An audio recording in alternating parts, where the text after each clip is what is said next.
everybody, I am MrGamingGuitarist, and if you watched my Halt and Catch Fire season finale review, I want to apologize for how shitty I looked, and as you can see I'm slightly recovered, but barely recovered. But anyways, I seem to be feeling like my regular normal self again. So anyways, we're here now to review Season 5, Episode 2 of Arrow, which is called The Recruits. And I have to say, I thought this episode, and this is very rare, and I'm surprised to hear myself say this episode of Arrow was pretty good. I liked it. There was really nothing about it that made me think that made me cringe, or there was nothing about it that made me groan or think, oh, this could be so much better. It was just, for the first time in quite some time with Arrow, I was able to just sit back and watch and enjoy the episode. So anyways, let's get right into it. So it starts off with Oliver telling Wild Dog to meet him. And next we see Curtis not being able to do the Salmon ladder, and I just thought it was really funny to see. So we can tell here that Oliver's trying to build a team, but he doesn't want to show his idea. He doesn't want to tell everyone that he's the Green Arrow. I mean, so he just appears to do it only in costume. So next up, we finally get to see Diggle again, and he's leading an operation in Latvia.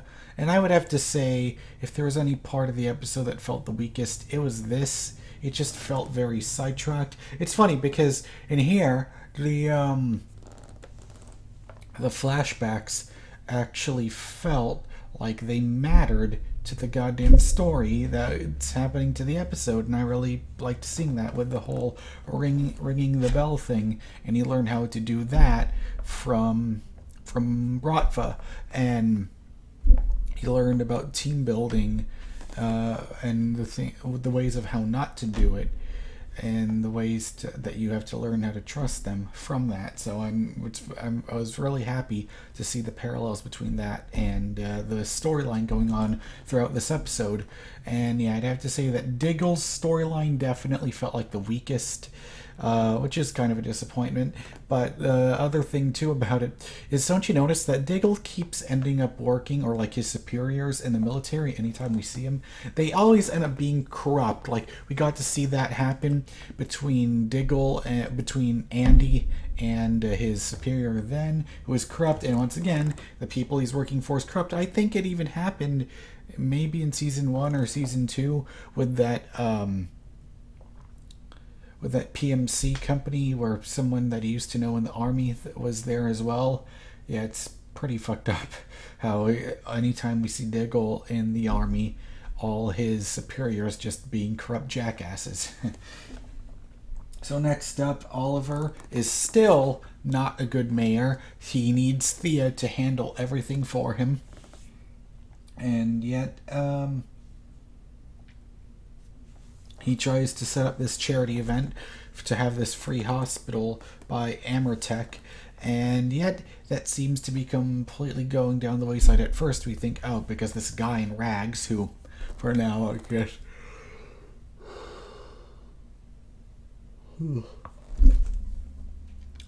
excuse me, sorry about that. It felt like the ragman was attacking him, and yet we didn't know why. And yet at first we thought this was just a villain, and yet this guy is someone who has magic. And before I kept mentioning, oh man, I really don't want the villain to have magic powers, but then it turns out he isn't actually a villain, which surprised me. He's actually more of the anti-hero, and so we'll get more into him later. But anyways, so Oliver keeps telling the team to just go over there, stand up on the line, and ring the bell. And yet, the thing is, his approach to simply being just the Green Arrow and just being physically and verbally abusive with them, it's not working. And funnily enough, Felicity, thank goodness, is finally at a place where she isn't annoying anymore. And you know, her talks with Oliver this time actually make sense and are actually meaningful to the episode. And so she says that when she met him, he was the most passionate person that she'd ever met, and how he was so dedicated to this. And it wasn't until you could trust the team, you couldn't trust the team until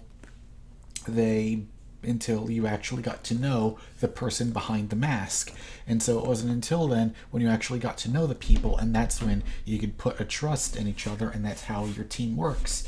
So I was really happy to see that. So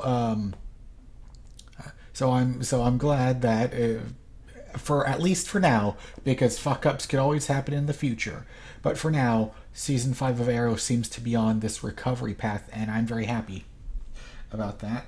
So next up, we find out that Oliver doesn't want Quentin to work with Thea, and that's because he's still drunk and he really has no purpose. So far he has no purpose.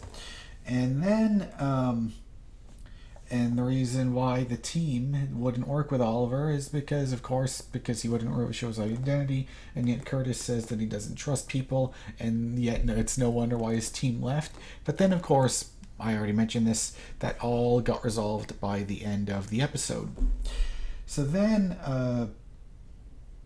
we see that the Amertech CEO, well, actually, before that, we actually get to see Oliver tried to capture him, capture the Rag Man, I guess that's what we're calling him for now, and he fires the shot, and yet Wild Dog just tackles the guy, and he doesn't actually, and he misses because of that. So then we find out that the Amertech CEO is paying to buy his church, and of course bad evil shit happens.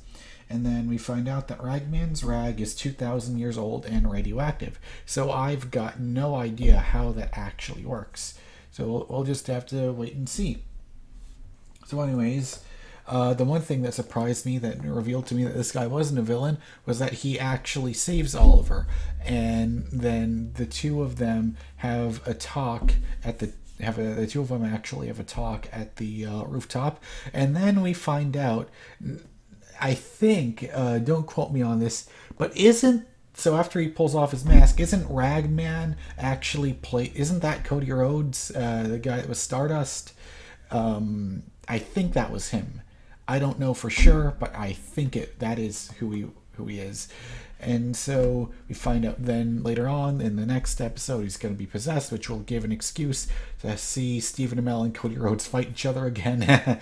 But anyways, so yeah, they are now partners, and it's going to be interesting to see how this all develops. And yet yet it's weird because it looked like Oliver actually knew him, and yet we have no context to who this guy is, and so they're setting up this whole big mystery, and I'll just have to wait and see how it all develops. So next up, Thea convinces Quentin to be the deputy mayor, and I couldn't think of a better job for Quentin to be doing right now. You know, giving a reason to be fighting alongside Laurel. And then, so then, of course, it resolves with Oliver showing his identity to the new recruits, and that's pretty much it. So anyways, yeah, that's what I've got to say about this episode of Arrow. Nothing other than the Diggle scenes. I thought the Diggle scenes are the weakest because it felt like it felt like the shades of old Arrow again, where it's like they're doing the same thing over and over again, and it's like, of course, the person working with Diggle in the army's corrupt because we've seen it happen at least 2 other times in the past. So I felt that was the weakest part, but other than that, I thought this episode was pretty good, and I liked it. So, yeah, I give this an 8 out of 10. So anyways, let me know what you guys think in the comments below, and I'll see you for my review of the season premiere of Legends of Tomorrow. So, yeah, I'll see you there. Bye.